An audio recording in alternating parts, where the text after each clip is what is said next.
Today we're making an easy vegetarian corn chowder soup-based recipe. So you can add your own toppings like okra to keep it vegetarian, pan-seared shrimp, sausage, or all three for the southern medley.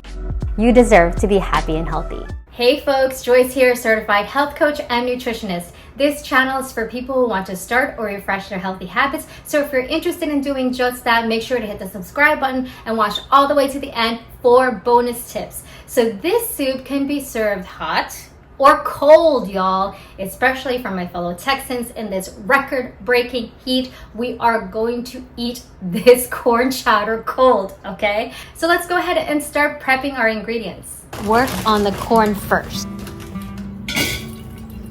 All right, y'all, we're using frozen organic corn because it is so hard to find organic corn on the cob for this recipe. Also, we're keeping it easy, so it's already prepped for us, and there's nothing wrong with buying frozen fruits or vegetables, and in this case, whole grains. Corn is a whole grain, so if you want to learn more about how to pick whole grains, check out my video. Link is above and in the description below. Behind the package for frozen food, it only says organic sweet yellow corn. This is a very clean option for you to go with your other recipes. Lastly, for going organic in general, it helps increase your antioxidants because there's lesser pesticides, also minimizes your risk for cancer and inflammation. And lastly, it's not only just good for your body, it's also really great for the planet too. For y'all who are concerned about the corn and the potato being together, please set those fears aside. Potatoes have some health benefits. If you're not sure if potatoes are part of a balanced meal, check out my video. Link is above and in the description below. Potatoes have more potassium than bananas, and it also has vitamin C, even though it doesn't look like any citrus that you know. So that's really helpful for our immune system. And B6, it has that as well. That supports our brain and blood health. And lastly, we are keeping the skin on. I've already washed and scrubbed them really well so we can maximize our fiber intake. Measure plant or animal-based broth of your choice. Heat up the pan oil to saute ingredients 2 minutes at a time.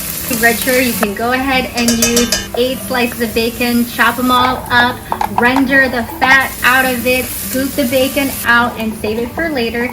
Use that bacon fat to go ahead and saute the vegetables.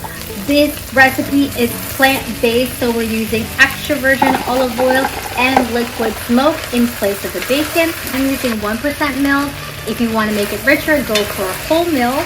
Or if you want it to be more on the plant-based side, then go ahead and use plant-based milk of your choice. Add laurel leaves and submerge in the mixture. Cover and simmer for 20 minutes. Turn heat off, add liquid smoke to beef up the texture and stir well. Take the laurel leaves out, y'all. We're going to puree about 4 cups of the soup to give it that velvety texture.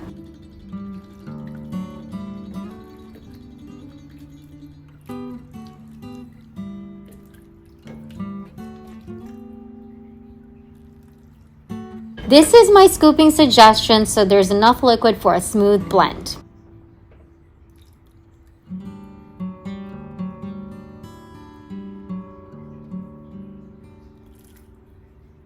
You definitely need a strong blender, y'all. Make sure you open the top of the lid to allow steam and pressure to escape. Be mindful and patient here. Definitely work your way up gradually. You have been warned.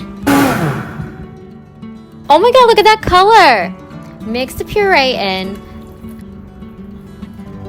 Add the remaining corn, mix well. Add 1 cup of milk of your choice. Set heat to medium-low and simmer for 10 minutes.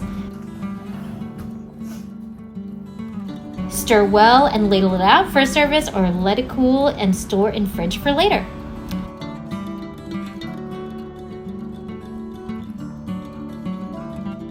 Garnish with green onions and just marvel at that golden veg and green medley.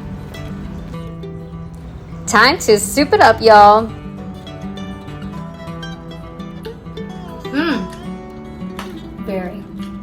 Very corny. The potato is cooked perfectly, and that's what I'm looking for. Oh, I am heating up right now, sweating, eating the soup. So I'm gonna stop right now, and we're gonna cut to the cold chowder. All right, it has been sitting in my freezer, and I'm going in for the cold taste test. So much better cold,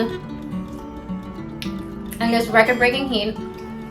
So, highly suggest trying both applications, hot and cold. I hope y'all enjoyed this easy vegetarian corn chowder based recipe. You can definitely top it off with some pan-seared shrimp, sauteed sausage slices, or pan-roasted okra. Check it out on my shorts. So if you have any questions, please put them in the comments below. Otherwise, thanks so much for watching. If you enjoyed this video, give it a thumbs up, share, or hit the subscribe button if you haven't already. And if you have, thank y'all so much. See y'all soon. Make sure to check out my shorts. And remember, you deserve to be happy and healthy.